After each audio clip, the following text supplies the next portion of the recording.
the Fantasy Podcast.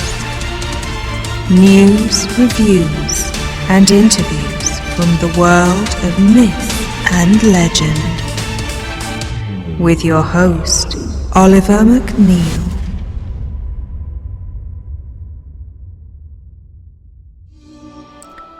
Episode 2 of the Fantasy Podcast.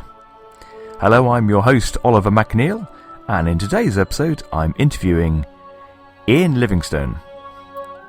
Now, I went to his house and I was doing his portrait as well as interviewing him. That's why you'll hear some clicking in the background and a little bit of movement. But I talked to Ian about Games Workshop, Fighting Fantasy, Dungeons & Dragons, Oculus Rift, and future projects, loads of stuff. I'm hoping you'll be very interested in hearing. So sit back, and without any further ado, here's Ian. Here's our special guest interview. Fantasy game god, Ian Livingstone. How's the background looking? Background's lovely. Colourful. It looks like a sort of wizard's library.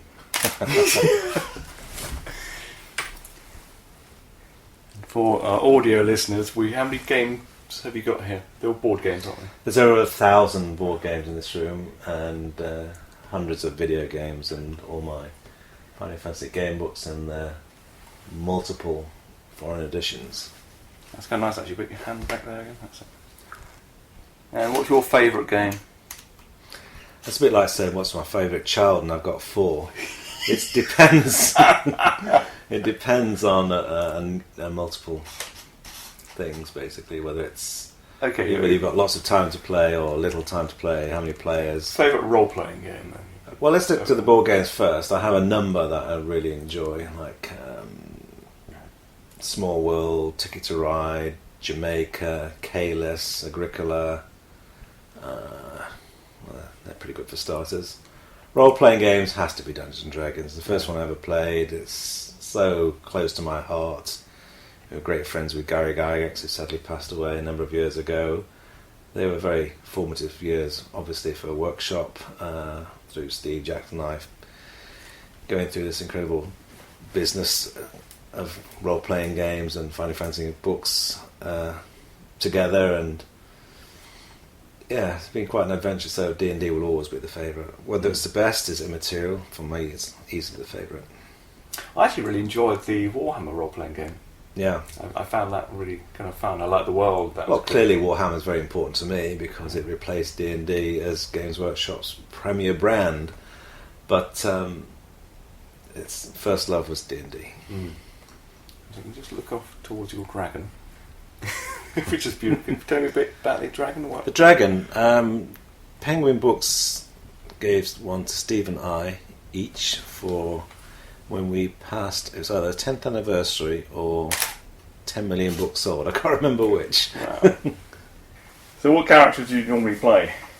Or do you ever choose? My first character was Anvar the Barbarian, and he pops up in a number of my Final Fantasy game books. But, yeah. He died, sadly, some 30 years ago. But we forever remembered for his daring deeds. I had a question asked by a chap on Twitter saying, how many film offers did you get offered, not for yourself, but for the Warlock of Fartuck Mountain?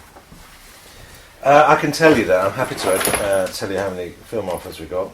None. Oh, really? The problem with Fighting Fantasy is that there's no central character. Because the central character is you, the reader, there are no immediate heroes. Are there any games at the moment that give you the kind of, I suppose, the emotional draw and the sort of financial sort of excitement when you initially saw Dungeons & Dragons and you bought that over from the States? Well, I was relatively young when Steve and I discovered D&D. But that's a very plain box, a very amateurish drawing on the front. That was like unlike any game I've ever known before, and it didn't look much, 3 largely unintelligible rule books, but it opened the whole world of your imagination. So it's suddenly being able to dive into these fancy worlds and exploring them through conversational role play, exploring the dungeons that somebody created and killing monsters and finding treasure and getting really attached to your alter ego, which is your player character, and going on these incredible journeys for a whole weekend. It was pretty compelling stuff, and Steve and I became obsessed by D&D, and I guess that's what led to really was the key to the secret of the success of Workshop in the early days. And your books as well eventually. That was a few years later. I mean, we launched D&D in 1975 in the UK. We'd started Workshop in February 75, and the first Fighting Fantasy game, Warlock Fight Up Mountain, didn't come out till 1982. So clearly we're very influenced by D&D, the role playing, but took it to a single player experience and replacing the Dungeon Master with the books. So this was a branching narrative with a game system attached to it.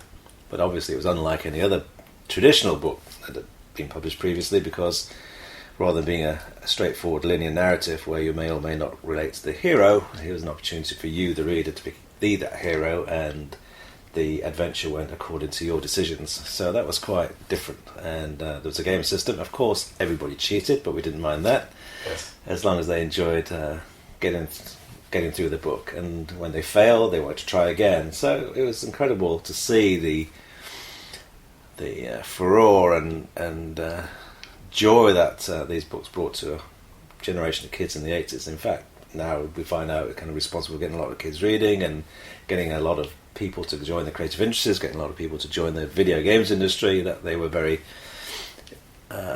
influential in determining people's futures and where they wanted to be with their careers, and that is fantastic and very gratifying to know. Yeah, well, it certainly inspired me to become, a fantasy photographer and get into theatre and all those kind of things. But it was the stories. It was the stories and the art. The art played a big role because when we finally got Puffin, who's the kids' label of Penguin Books, to agree to publish the books, they wanted to tread a more careful path with the covers. So, they wanted to put that kind of cover of Forest of Doom, a nice little toadstool with a gnome sitting on top and little butterfly fluttering around, and kind of vaguely monsterish creature peering through from the woods. And we wanted covers that threatened to rip the faces off the readers. They did. And using Games Workshop artists. So I managed to secure the services of Ian McCaig, who went on to create Darth Maul for Lucas. So he did the cover of Deathtrap Dungeon, City of Thieves, Forest of Doom, Island of the Lizard King, all iconic covers. Yeah, they're absolutely amazing. I think the one that scared me the most was Deathtrap Dungeon. Just all those eyes. The Blood Beast. Oh, it's horrific. I enjoyed doing that because I used to create a room and I think, what kind of creature needs to defend this space, and then create the creature according to the problem. Yeah. So I didn't have any preconceived idea when I got in through to a certain section of the dungeon when I was designing it. I just thought, right, this will work here, and then you kind of get carried away and think, well, not just one eye, give him loads of eyes. Did you change the books much as you were writing them? Is the style from when you wrote the very first Warlock Fight Up Mountain was a nightmare to write because Steve and I were writing it together, and we found that it was so hard that we were never going to do it again.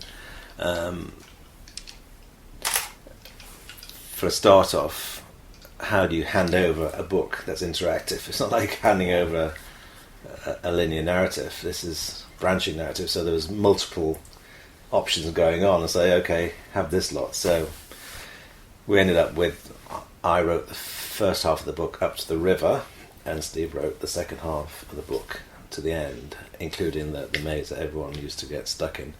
And but then circumstances dictated almost that we weren't going to do a joint one for next, because Puffin suddenly realised that they had a hit on their hand. They reprinted it 10 times in a month, the first one, and said, can we have 2 more? So that's obviously we wrote one each. So Steve wrote Citadel of Chaos and I wrote Forest of Doom. And then they wanted more, and they wanted more. Did you enjoy doing them? I loved writing them. I used to enjoy creating, leading innocent readers down seemingly great paths of promising treasure, only for them to fall to their ultimate doom on poison spikes, or such a nice man as well, or fried to toast by some hideous creature. Yeah, I used to love that. It used to make me giggle, thinking they're definitely going to go down here, and they're not going to like it. I used to like that bit. Yeah, and constructing the puzzle elements and making sure that they were taxing, but not overly taxing. And if people cheated, I said that's fine by me. Yeah. And we used to see them, on public transport everywhere with the 5-fingered bookmark, their hands, readers holding their fingers in multiple pages, so they could always go back and say, "Oh, I didn't like that decision." So we just accepted it's like looking around the corner and changing your mind. That's fine. Did you ever have any sort of moral compass in there? Because I always played them. I thought, okay, I'll try and be as good and nice as I can to everyone I meet. Or did you think, oh, let's keep it neutral? Well, it kept it kind of neutral. I mean, it was quite obvious when people were trying to be good. That occasionally you'd have to kind of mix it up a bit, though. So that sweet little old man who's offering you loads of information was actually going to turn into some hideous creature and your adventure quite quickly. But in the main, you got punished only for doing, you got rewarded for doing the right thing. Yeah, that's good. Yeah. Have you ever done live action roleplay? I did when I was editing White Dwarf up in, I can't remember what it was now. Was it the Treasure Trap? Yeah, Treasure Trap. Yeah. Way back when. It's die-based mechanics, I believe. That's great. It always amazed me that someone was prepared to sit in a dark room, hiding behind some polystyrene pseudo walls, and prepared to leap out when somebody finally appeared and whacked him with a rubber sword. It was, I never saw it that way. I saw it more as... it's fun being the adventurer, Yeah. but these people who are prepared to stay in this room, on the off chance someone might come their way. That might have been one way of playing it. That's not the way that I was. It wasn't this castle. It was amazing. I think we're bringing back the barbarian. And then my second character was the magic user. He told me he had a live owl on his shoulder. He got off fairly lightly. That's it, Isis Vega. Okay, sharing the bad news. That's great. There's more to it. I'll just crop the top bit. That's clearly Nicodemus, who lived under a bridge in City of Thieves, Port's Black Sand. Oh God! There he is. Can you hold it up again? Which character do you enjoy writing the most? Was it the hold it again? Because I always loved the wizard, the old wizards. There was Yaz Stromo from Forest of Doom, I got pretty attached to. So he came back more than once, didn't he? Yeah, he popped up several times. He needs to come back again at some point. Was he based on anyone you knew? No, but the name was kind of ridiculous. That for some obscure reason I went to see a few baseball games in the States, and we used to go to Gen Con to see Gary Gygax and TSR in the 70s. And there was this baseball player called Carl Yastrzemski. He used to play for the Boston Red Sox, and his nickname was Yaz. At the same time, Alien film had come out, and it was the spaceship, the Nostromo. So I just put the two together and became Yaz Stromo.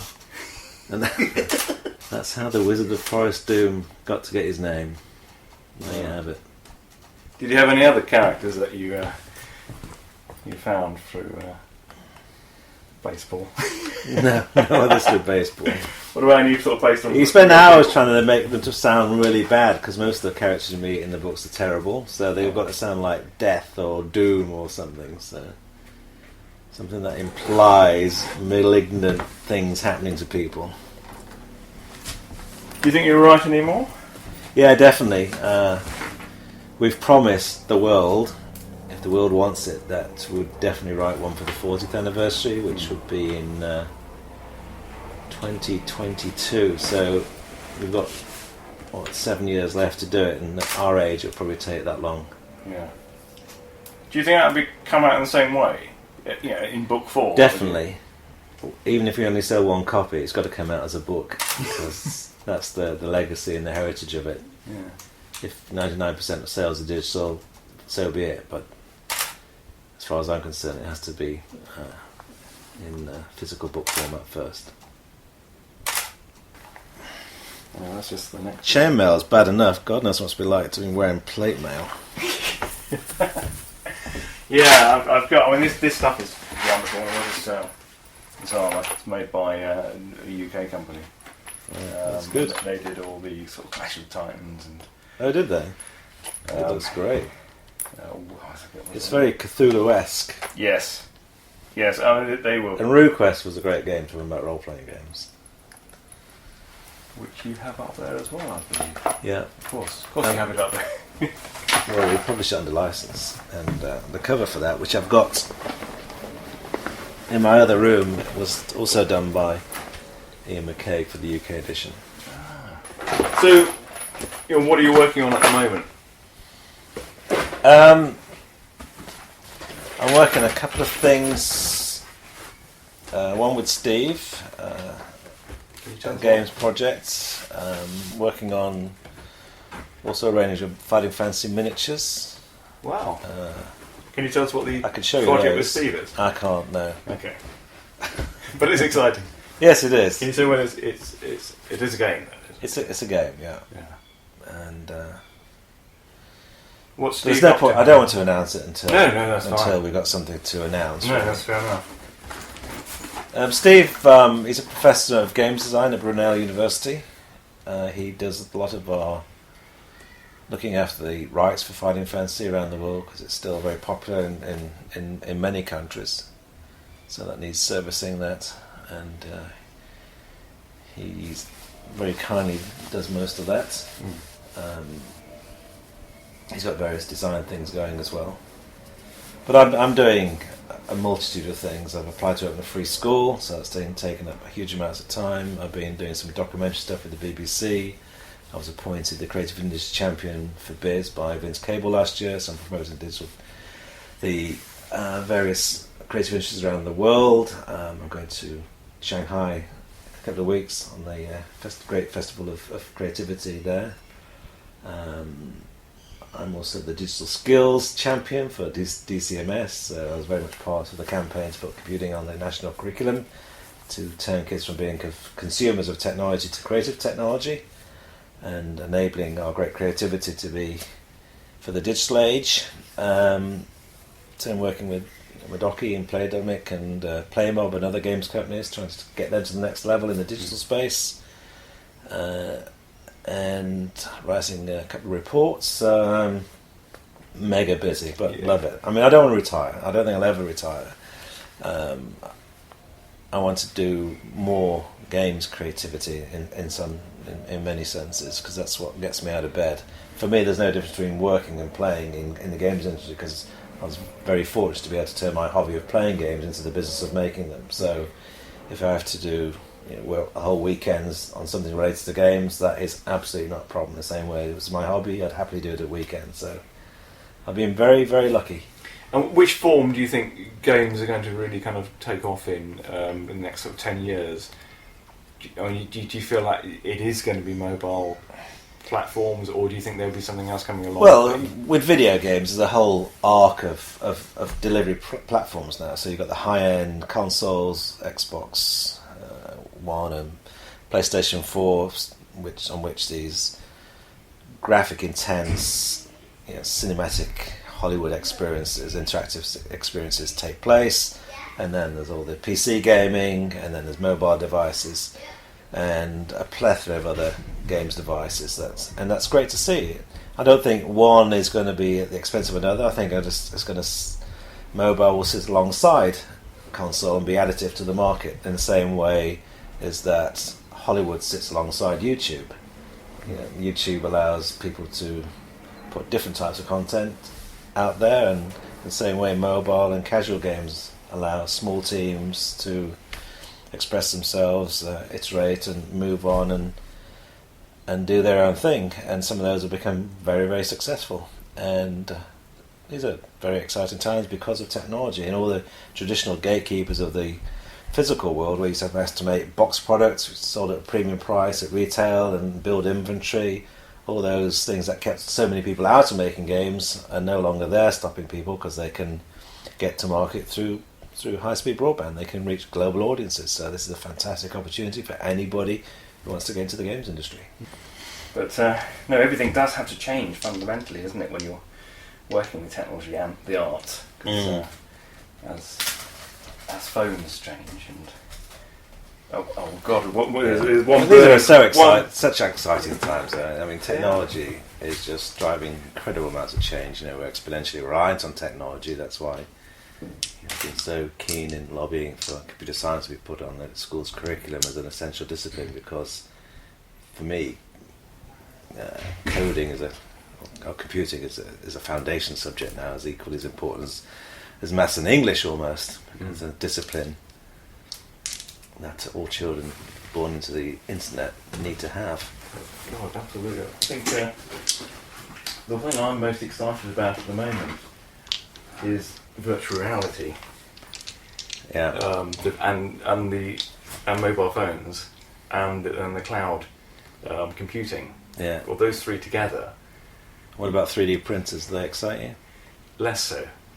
I think. Yeah. I think as soon as they get a little bit VR's bigger, got enormous potential, isn't it? I mean, you could, if you missed this wedding, if you shot at the wedding with a VR camera, yeah, you could then go back and be in the wedding yourself. that's it. Yeah, it's I've seen the cameras. So if you become a VR wedding photographer and film the wedding in VR, yeah, you can just sit in there and look around. But it whoever is wasn't a little able to tricky. attend can get in there. Yeah, I mean, it is a little tricky with the VR cameras though, because you have to have a fixed point. So it has to be in the centre. You just literally plop it into the middle, and then everyone has to walk around it. Yeah. And certainly with a lot of the cameras, they use very wide angles, so everything's a little bit distorted. Right. Unless there's a way of mapping it, or basically scanning that room and then converting that into a computer graphic, and then you could literally walk around that room and those people. Yeah. That might be in the future. But can you put it in the middle of the church and just film the whole ceremony, and then you could wear the glasses to be inside the ceremony later on? I don't know. Is that possible? Do you think that's I don't see why something not. that would be? I think that'd be. I mean, it's the fantasy side that interests me, because it's one of my favourite games is Skyrim. Yeah. And I think that's as close as I've ever come to playing one of your games and live role playing.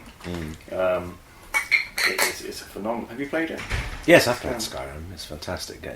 In many ways, it is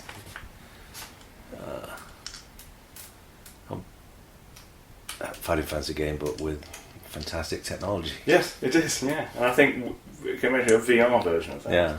That you can play on your mobile Just takes phone. it further, stepping into the world. Yeah, I think there's going to be a lot of people lost in these worlds. Yeah. Very soon. Okay. Is that something that, as a sort of web developer or mobile app developer, that you would be looking at doing in the future? Me? Yeah. What, with VR? Yeah. Possibly. I mean, I'm pretty much excited by the current gen of mobile apps and incredible opportunities now that you can. Small teams can reach global audiences via super high-speed broadband, and the challenges today is discovery. There's like something like 2 million apps trying to reach 2 billion people through a very small shop window, which is the App Store. Yeah. But it doesn't stop people wanting to try, because of such legendary tales of incredible success, whether it's Candy Crush Saga or Clash of Clans, and I've been helping the new mobile games companies trying to become the next big thing, so I've taken the chair role of 3.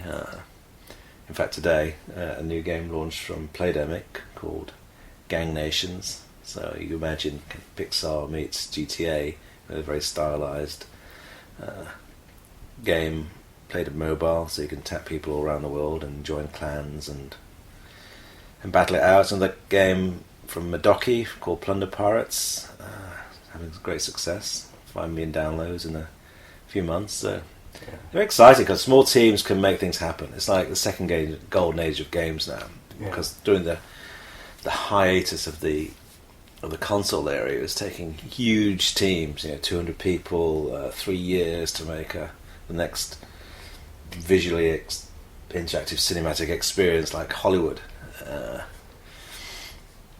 And I really like the new opportunities of mobile, because you can express yourself, you can find new audiences, you can have your own art form, your own ways of playing. It's like the canvas has been wiped clean, we can start over again. And it's a pretty exciting time for the games industry. And of course, it's going to be worth $100 billion in software sales alone by next year. Wow. So if that isn't an incentive to get making games, nothing is.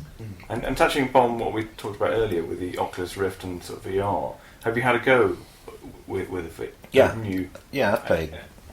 I've had the experience. And what did you think of it?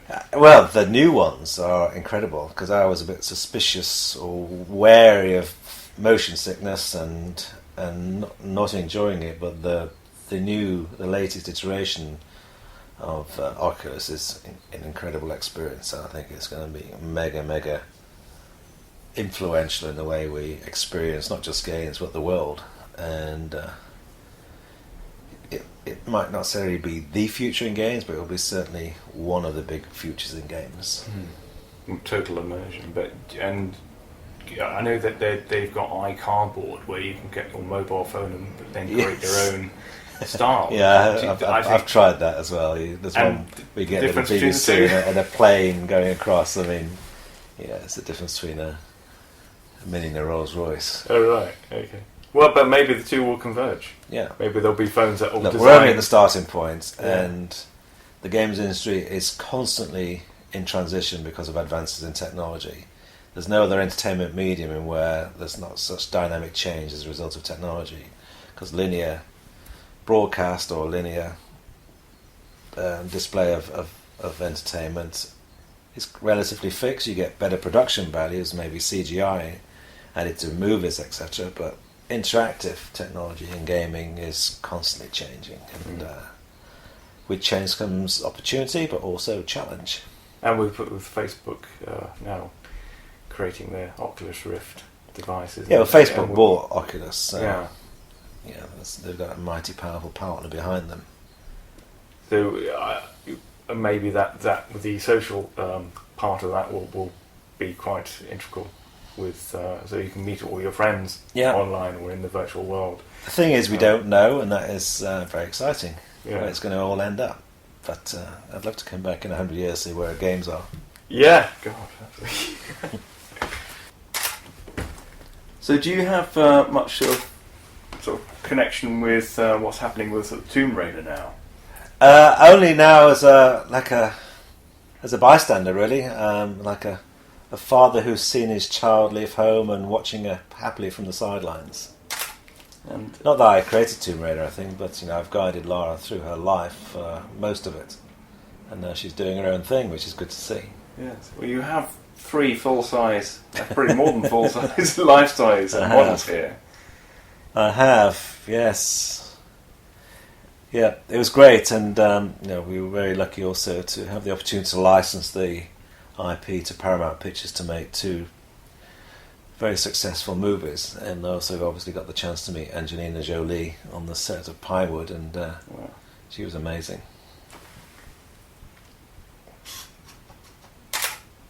And have you played the new version, the new game?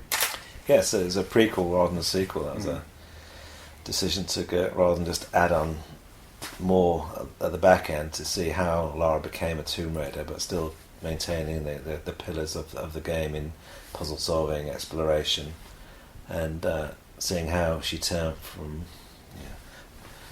being a student into a Tomb Raider. So putting on this island where she had to save herself from being killed. So it was an island of survival, and she discovered that she had the strength to be this Tomb Raider in later life, and it was a great game. Yeah, it's absolutely superb. And have you seen the new? There's one coming out end of the year. Yes, I haven't played that. No. So I think there's a lot of life in Lara. Well, Lara survived the test of time the way that James Bond has in cinema. She'll be 20 years old in next year. We launched the first Tomb Raider in October 1996. And of course, Games Workshop is 40 years old now. Yes, this very month, February 1975. I've been tweeting a lot about it and posting some historic photos from back in the day, and it's great to see such love and affection for the old days, both for Fighting Fantasy and for the early days of Workshop. And so how did that all start? I don't go too far back, but I know you started with tabletop war games, were they? And What we did at Workshop first? Pre-work games. Pre-Workshop? Yeah. Well, Steve Jackson and I, plus the third member of the early Workshop, John Peake, were all at Altrincham Grammar School. And then we all went our separate ways, and we met back up a few years later back in London and shared the same flat. And didn't have much money, so we used to play games, because I'd always played games being a teenager. I was obsessed with Monopoly and chess as a teenager, and Steve was equally obsessed with games, and so we used to play in our flat. And the talk always came around to, wouldn't it be great if we could turn this passion we have for playing into a business of making games? And we decided to form a games company and reach out to everybody we knew in games through a newsletter. So it was a very amateurish fanzine called Owl and Weasel that we put together and sent it out to everybody in games. And even though we hadn't sent it to him directly, a copy found its way to Gary Gygax, who just invented D&D, Dungeons and Dragons, and we finally got a letter back from him saying, "Love your magazine, here's this new game I've invented." And we unwrapped it, and then it was D&D, and played it, thought, wow, this is the most amazing game that's ever been invented. We ordered 6 copies, and on the back of that rather pathetic order we got the exclusive distribution agreement for Europe for 3 years, because little did we know he was also operating out of his flat. So we were both role-playing, being businessmen about a role-playing game. So that was just the beginning of something amazing, although we didn't realise just how amazing it was going to be. Yeah. And then when you started Games Workshop, you had sort of Dungeons and Dragons. What other games did you have?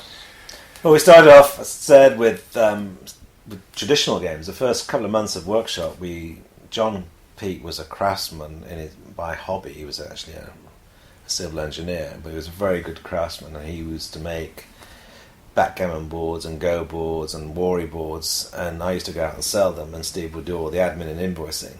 And that's what the early Workshop was, where we were in this sort of, what should we do with our games company? But we also knew deep down that's not where we wanted to be with these traditional games. We wanted to make games that we actually wanted to play. And when D&D effectively fell into our lap, we grasped the opportunity and ran with it, because that was suddenly all the answers we needed to have a game that we could get the rights for, and something that we were passionate about, where we weren't particularly passionate about wooden games. So it's that point really that John Peake decided to leave Workshop, because he liked traditional gaming, and Steve and I wanted to go into this role-playing world that was just beginning. Wow. And I'm just going to turn that light off.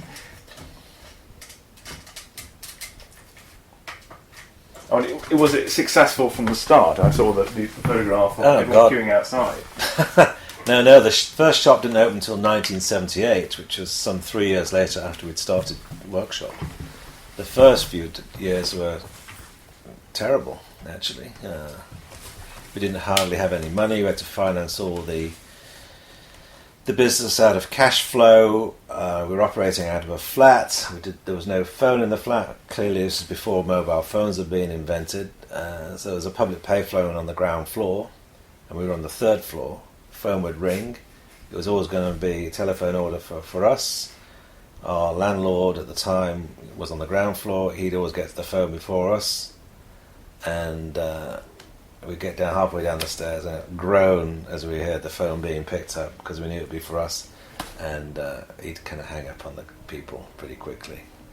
And we eventually got kicked out of our flat. So now we had to make a decision because we still didn't have any cash. Do we going to have somewhere to live or have an office? Now clearly we needed an office for our fledgling business, so we ended up sleeping in Steve's van for nearly 4 months in winter, which we parked outside our little mail order office in Shepherd's Bush, which was conveniently located next to a squash club.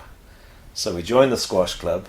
So in the morning, at like 7:30 in the morning, out the van, the stinky old van, into the squash club, obviously for a shave and a shower, etc., and got very good at squash by default, and then into our tiny little mail order office next door, and then back into the van. So a very small triangular life for a number of months. And we eventually found somewhere to live, and then we got kicked out of that small office by our new landlords, which were conveniently estate agents, and we said, well, if you want us to go, find us a shop, because we decided we wanted our own shop because we were having a lot of trouble convincing other retailers to stock D&D because they just couldn't get their heads around the concept of a role-playing game and all these peripheral things that you needed to stock, from miniatures to rule books and magazines. They just couldn't be doing with it. So that's why we opened our first shop in Dowling Road in Hammersmith, and the opening day was April 1978. You must have had unbelievable, unshakable faith in Dungeons and Dragons to go through all that. Well, we had a passion for our hobby, and when you are following your heart, it doesn't seem like hardship because you're doing something that you really enjoy and believe in. So I always say that to people today: follow your heart, and you'll be happy. Yeah. Even though you won't necessarily succeed, don't take that as bad. That failure is your success, work in progress, but find your element, and you'll have success eventually. So, the decision to actually sell sort of Games Workshop, that must have been a hard decision to make. Well, it was, but it wasn't as hard as people might have imagined. We sold the remaining part of our equity in 1991, but at the high point of Workshop was also the high point for us, was also the high point of writing Final Fantasy game books. So we were, at that point, we'd been running Games Workshop during the day, going back to our now respective homes. We were actually getting back to go our own homes, and writing Final Fantasy game books till 2 a.m. Yes. And this was like, 5, 6, sometimes 7 days a week. And even though we were young, there's only so much of that you can take. Now, in the meantime, we'd appointed Brian Ansell to be managing director of Games Workshop to take some of the load, obviously. And Brian was brilliant. He'd set up the miniatures factory for us. Said our miniatures are a great part now of the business of Games Workshop, and he was fully able to take on a greater role, and so quite rightly became managing director. And Steve and I were also going on world tours for the books because they were suddenly now in over 30 languages, and we went to Japan, we went everywhere, and that was a pretty exciting time. So something had to give. So we decided we'd sell out to a management buyout Workshop, and that happened in 1991.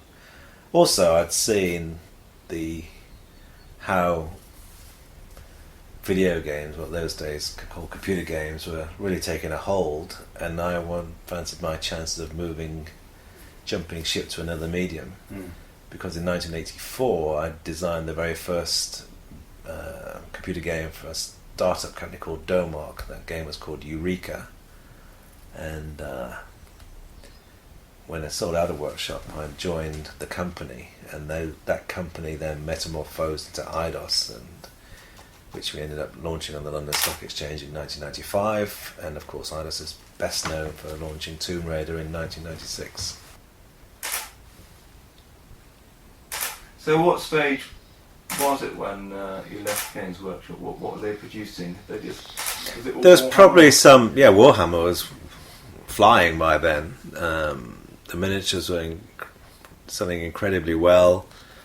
The retail outlets were growing. I think there's some 30 in number by that point. And it's growing quickly.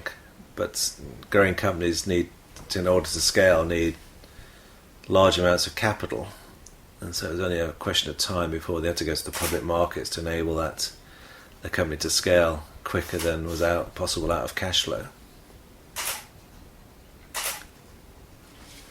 And I'm at the Fighting Fantasy Festival. I was chatting to a chap who was talking about Deathtrap Dungeon, the movie. Yes, I did say there were no offers for Warlock of Fight Top Mountain, but there has been some interest for Deathtrap Dungeon. Why do you think that is? Well, because Martin Gooch, who's an independent film producer and director, he's produced 3 full-length features, indie features, albeit on a very small budget. He was a huge Deathtrap Dungeon fan, and he wrote this incredible screenplay for the movie and contacted me, and we worked on it a bit together, and now it exists. And we've approached a number of people with the screenplay.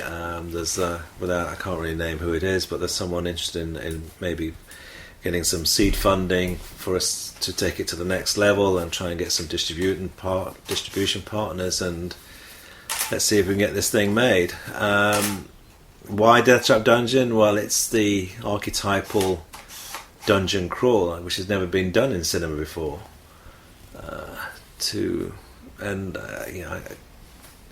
It was a very powerful narrative back in the day. I mean, a lot of people that grown up and told me what a dilemma it was for them to have to kill their non-player character friend, Throm the Barbarian, whose help you need to go through the book, and then you realise that you were told that only one of you could actually survive, and so it was him or you, and clearly he had to go. So that dilemma has been really brought out in the movie script, and so you're watching these various people going through the book and dealing with these hideous creatures, and you see this interaction between the lead character and another character. I don't want to give too much away. No. Knowing that ultimately only one of them can get through. So he's crafted that really well, and hopefully someone will buy it. Who knows? Everyone says they're going to make a film. I never have. I hope I can. Well, from Tomb Raider, you've done. That's kind of indirectly. Yeah, indirectly. Actually. Not based on my personal IP. No. And you must have been influenced by some fantasy movies. Can you think of any that you particularly loved? I haven't been influenced, but I've been massively impressed by the Lord of the Rings. It was if only they'd been out way back when, it'd be great. But I was equally impressed by the book, because your imagination is so powerful. I remember Gary Gygax saying that he preferred radio to television because the pictures were better. I.e., the power of the imagination is fantastic. So, movies, I've tended to like science fiction movies more than fantasy movies in the past. Movies like Blade Runner and Alien, I thought were great. I used to read a lot more science fiction books than I did fantasy books. I used to love all the Philip K. Dick and and read loads of comics, and live in fantasy worlds quite a bit. Yeah, fantastic. Well, Ian Livingstone, thank you very much for your time. My pleasure. And I look forward to seeing the photos. Yes. Probably look like Friar Tuck. Very mean one. That's brilliant, thank you. Well, I hope you enjoyed that interview with Ian. I certainly enjoyed it, and if you want to see the photographs, I'll try and pop some on my Twitter feed, which you can find at the Fantasy Pod, and also you can find Ian on there, who's always twittering away, and he's Ian_Livingstone. That's with an E on the end.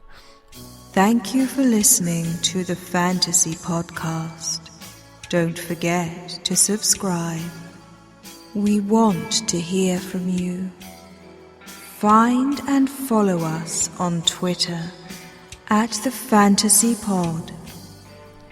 The music today has been provided by the fantastic Jeff Winner, an incredible Brazilian metal musician who's also a huge Skyrim and fantasy fan.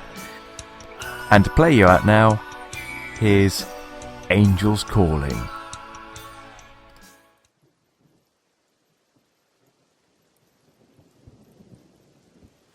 If I tell you the truth, and if I clean your blind eye,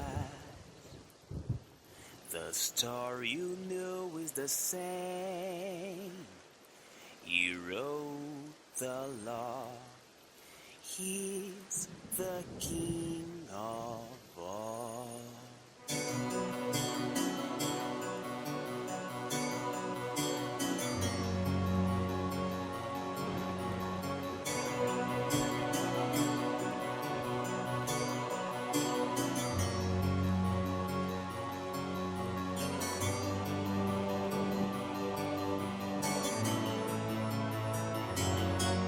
The light